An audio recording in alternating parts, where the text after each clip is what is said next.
Hey folks, so as we continue talking about conservation of mechanical energy, the natural progression comes down to, well, what happens when things collide, right? So we can talk about a dart that was shot through the air out of because of a spring, and we can talk about throwing a ball upward and how its energy is going to transfer from one type to another as it moves. But what happens when things collide, right? Because we see collisions a lot in real life, we see them a lot in movies and TV shows, and we still need to abide by the basic laws that we see and that we understand, where the overall amount of energy is going to be conserved. But as we are all well aware, when objects collide, their speed definitely changes. And because of that, we actually see our kinetic energy change. And really, in collisions, we see what we deem as a loss of kinetic energy, right? The kinetic energy goes away. That being said, when objects collide, we're well aware that sound is produced, sometimes light can show up, the objects may deform, right? So this kinetic energy that we lose through a collision when objects strike one another, we end up seeing it show up somewhere else, and it becomes really hard to calculate exactly how much those other types of energy possess post-collision. So some of the examples that you see on here, right? When cars crash, we're going to lose kinetic energy in that collision. As cars crash, we're aware that they dent and that paint may scratch off, and sometimes they collide and they stick together. There's definitely going to be a sound when cars collide. When people get tackled in football, or if there's a check in a hockey game, right? I mean, those collisions are going to reduce the amount of kinetic energy present at the expense of the sound that is produced. Or maybe in sports related stuff, you get bruised because that energy hits and it goes into the tissues, right? And it causes those blood vessels to slightly rupture. When dancers land, they're going to hit the ground and they're going to absorb some of that energy as they land through their joints. As you get a bouncing ball, right? If you kick a ball, or if you're bouncing a basketball, if you just drop a ball and let it bounce, it's going to make a sound every single time it hits the ground, and that is going to change some of that kinetic energy into a different form, right? So lots of different examples that we see here. There are 4 types of collisions. We're going to look at 3 of them, and 2 of these that we're going to look at are really good real-world collisions that we can look at, which are inelastic and perfectly inelastic. For an inelastic collision, we're going to see a loss of kinetic energy. So that means our kinetic energy is going to be less post-collision than it is pre-collision. And that energy, as previously stated, could go into heat, right? Objects collide. There's going to be some friction. We're going to get some thermal energy. Some heat is going to be generated. They can make contact and produce light if something sparks. If we have sound, right, they're going to hit. You're going to hear that collision occur. Or we can deform the object, right? So something's going to dent or break or bend or twist, right? All of that is going to go into our kinetic energy that we lost through the collision. So what we want to do with an inelastic collision here is we want to calculate how much kinetic energy was present in the system before the collision and how much kinetic energy was present after the collision. So what we see here on the formulas, we have our initial and our final kinetic energy. And notice how now, because we're dealing with a collision which is going to be 2 objects interacting with one another, we have 2 kinetic energies for the initial, we have 2 kinetic energies for the final. And the subscript 1 and the subscript 2 for each of them allow us to identify this is object 1 and this is object 2. Our subscripts that we see for I and F, as we've done the entire year, I is going to stand for your initial, F is going to stand for your final. So now we have to be able to track 2 objects pre-collision and 2 objects post-collision. And what we should see here for our change in kinetic energy, because again, we're, quote, losing this kinetic energy, right? It's just diminishing here. Your answer, if we have an inelastic collision, should come out negative, right? That means through this collision, our final kinetic energy will be less than our initial.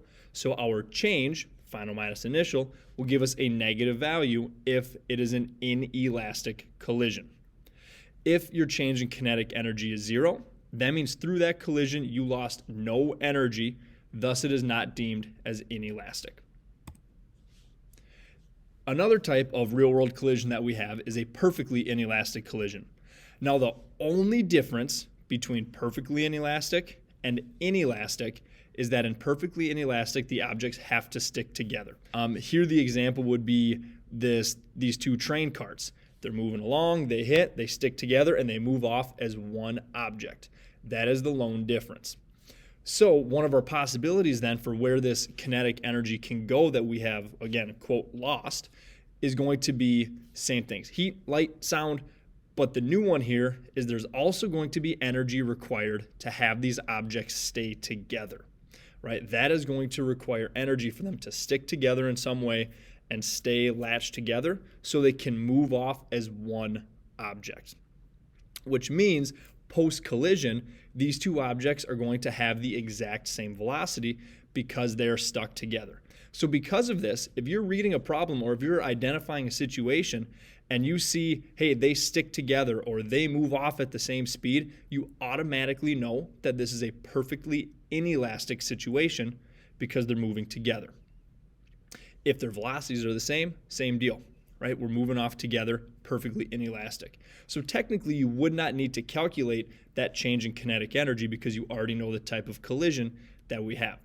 Now, it is still very beneficial to calculate how much kinetic energy is lost because then you can know, hey, how much of that energy went to sticking together, or how much of that energy went into the deformation that caused them to stay together, or how much of that energy when they stuck together became sound, right? Because we're still going to have these other energy types that are present. Now, in a theoretical world, right, we have what would be known as an elastic collision. And again, the reason why this is theoretical is because there would be zero loss in our kinetic energy. There'd be zero deformation that happens. And as a result, right, we can't get this to happen. The closest thing that you could really think about would be, like the two pictures show here, would be pool balls or the super bouncy balls. But we all know when we play the game of pool that they're very loud. When you go to do the break at the beginning of the game, it is a really loud clacking sound, right? So we're seeing energy leave in the form of sound, but those pool balls really aren't going to deform, and it's a near perfect elastic collision. It's not quite there, but it's pretty dang close. So if we look at conservation of energy and our kinetic energy here through the collision, and there is zero change in kinetic energy, you know it's going to be an elastic collision because that means no energy was lost in that collision to other forms. Didn't happen. Another type of collision that we really don't get into here, but we'll talk a little bit about in momentum, is a superelastic, or what's known as an explosive collision.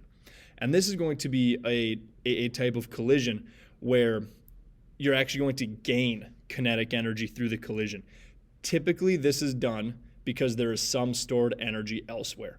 If you picture two objects that are sitting next to each other, and let's say a spring is compressed, and you engage that spring is going to give the elastic potential energy that it has in the form of then kinetic energy for each of the objects to begin moving. So we do have superelastic. It does exist. This would be the same thing if you drop like a stack of bouncy balls together and you drop them so they have some potential energy, gravitational wise, they hit the ground, and then you get the elastic potential that they have to cause that kinetic energy to increase as well. There we can see it too. So we do have superelastic. We can gain kinetic energy, again, gain being in quotes, but it's going to be at the cost of some other type of energy being diminished. This last little note here, right? You cannot use conservation of energy to solve for mass or velocity in a collision. The reason behind that is because the overarching theme behind movement comes down to momentum. And because of this, momentum through a collision will always be conserved. Because kinetic energy is not always going to be conserved in a collision, right? And more often than not, we see it isn't. And in the real world, we see that kinetic energy is not conserved. That means that if we look at masses and velocities, since we're going to have a difference there, they're not going to be equal. We can't solve for mass or velocity. In momentum, which we get into next unit, we certainly can. So here's a quick example, right, to look at for energy in a collision.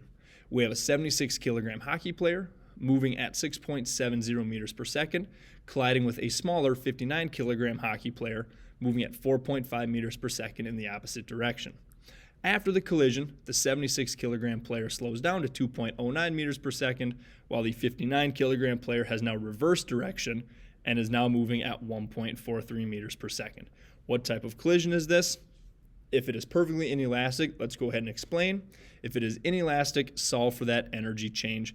If it is elastic, explain why it's not real. So what we're going to look at here is our change in kinetic energy. So recall, our change in kinetic energy, like any change, is going to be your final minus your initial. And because we're looking at two separate objects here, our final kinetic energy is going to be the sum of m1 v1f squared plus 1/2 m2 v2f squared. Again, we're going to find the sum of that final kinetic energy of those two objects. And then we're going to subtract the kinetic energy that they each had pre-collision. So 1/2 m1 v1i squared plus 1/2 m2 v2i squared.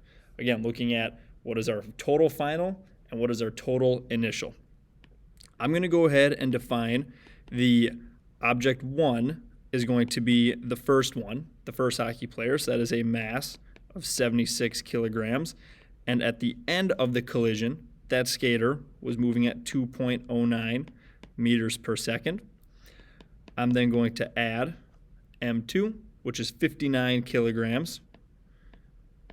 And we're going to multiply that by the final, which is 1.43 meters per second. Note that we are in the same direction, so our sign there is going to be the same. Going to subtract the initial, so 1/2 times the 76 kilograms times that initial velocity, which was 4.5 meters per second. Then we'll add M2, which is 59 times 4. Oh, whoopsies. Mixed that one up there. Our initial velocity of object 1 is 6.7 meters per second, and object 2 is 4.5 meters per second in the opposite direction, so it's going to be negative. Now, the nice thing with energy, remember, is that square is going to be, or that negative is going to be dropped by that square because the direction doesn't matter for our energy. So when we look at this here, our final kinetic energy is going to be 166 joules for the first skater and 60.3 joules for the second skater. For our initial energies, we're looking at 1,710 joules and 597 joules respectively. As we start combining these, our change in energy, so our total final is going to be 226 joules, and our total initial is going to be 2,310 joules, which is going to give us a change in kinetic energy of negative 2,080 joules. Because it is negative, we have lost kinetic energy. We can deem that this is an inelastic collision. They did not stick together, which means it is not perfectly inelastic. What we see here is the ability to use a change in energy, specifically a change in kinetic energy, to define what type of collision occurred.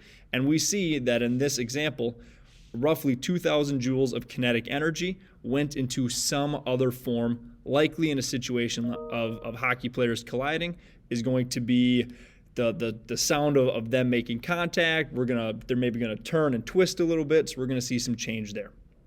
And ultimately, that is the purpose of using energy in collisions, is to see where that kinetic energy could have gone. Thanks, guys.